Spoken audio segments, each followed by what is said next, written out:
Today we're looking at a testimony that honestly should concern every single American, regardless of politics.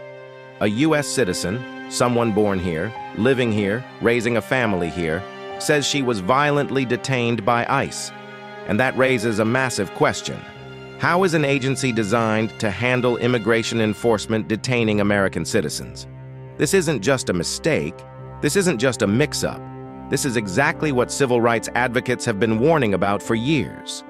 When you give an agency sweeping authority and virtually no oversight, the people who end up paying for those abuses aren't always undocumented immigrants. Sometimes they're citizens. Sometimes they're people who look a certain way or speak a certain language. And what we're about to watch is one of the clearest examples of how an aggressive enforcement culture can spill over into outright injustice. So let's watch her testimony. And then we're going to talk about the bigger implications, because this goes way beyond just one person's experience. Thank you for giving me the space to speak today. My name is Diane Figueroa. I am a proud first-generation Mexican-American, a criminal justice major, a single mother, and a future law student. What happened to me almost exactly 2 months ago on October 10, 2025, was not law enforcement. It was violence, blatant racial profiling, and a shocking abuse of federal authority.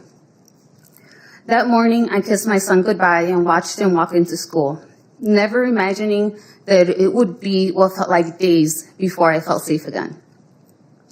On my regular commute into Chicago, I approached what looked like chaos. Cars stopped in the middle of the street, people running, yelling, and recording on their phones. Moments later, my life changed forever.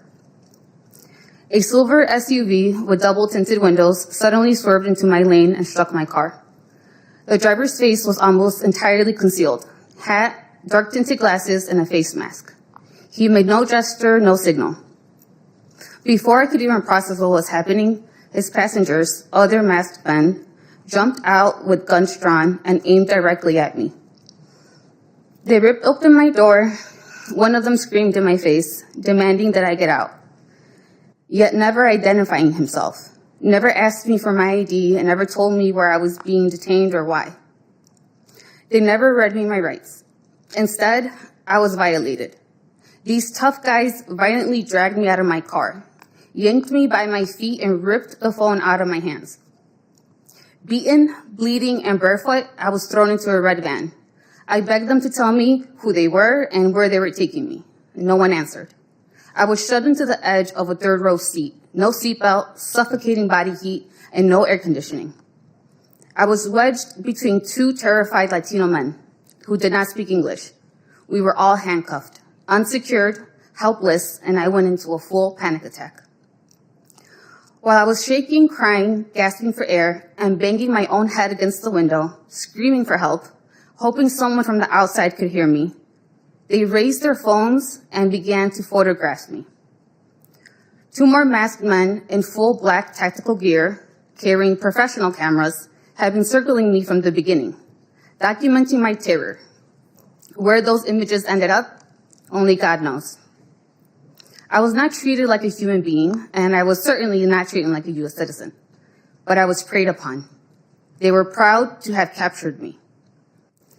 I was first violated at the Broadview Immigration Detention Center, and eventually while in FBI custody in Lombard, Illinois. Everything moved quickly and without explanation. I was fingerprinted, photographed, and swabbed for DNA, and fully processed and identified, all while my physical condition was rapidly worsening. I repeatedly told them that I was recovering from 2 recent kidney surgeries.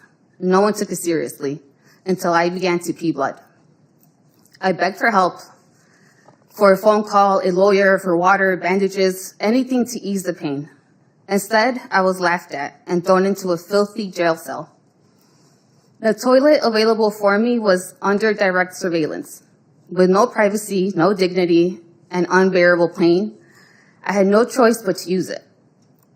When visible blood appeared, their soulless demeanor finally vanished. Not out of care, but because they didn't want me to die in their custody.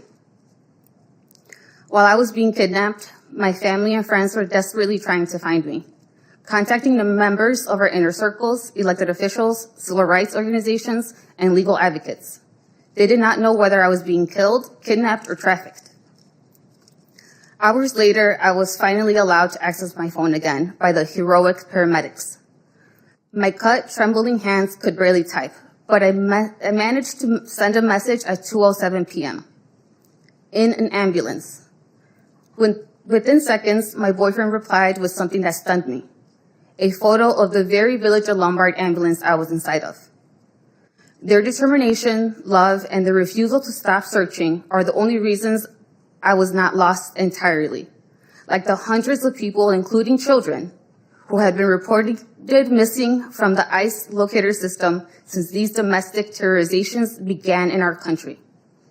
Or worse, killed, like my neighbor and father of two, Silvario Villegas Gonzalez of Franklin Park, Illinois. A father of two minors, my neighbor. He died in the course of an ICE operation. What happened to me that day is not an arrest. It was an assault and a kidnapping of a U.S. citizen. I was never arrested, I was never charged, I was never given an explanation or an apology. But the damage is done, and it continues. I suffer severe bruising, nerve damage, a broken tooth, and aggravated injuries to my leg and wrists. My surgically repaired kidney became swollen and inflamed. And emotionally, I developed PTSD, panic attacks, and severe anxiety. I swear I've been kidnapped in my nightmares every single night since. Weeks later, a disturbing pattern emerged. Reports of nearly identical incidents. This time, a man with schizophrenia was kidnapped and later released in a completely different town by the same masked agents, using the same reckless tactics and the same red van they used to attack me in. It is important to say this clearly. The individuals who did this do not represent the honorable men and women who serve in our military, our local police departments, and our federal agencies, with integrity and accountability. Those people protect us. Thank you, Ms. Figueroa. If you can just wrap up in the next sentence or two. Yes, on time. sir. Thank you so much. Despite everything, I am here. I am standing and I am speaking because I refuse ICE to rewrite my story. I refuse to let fear silence me. This was not just an incident. It was a violation of my physical being, my rights, my dignity, and my humanity. And I will not rest until there's accountability, transparency, and change. Thank you. What we just heard is heartbreaking, but it's also infuriating.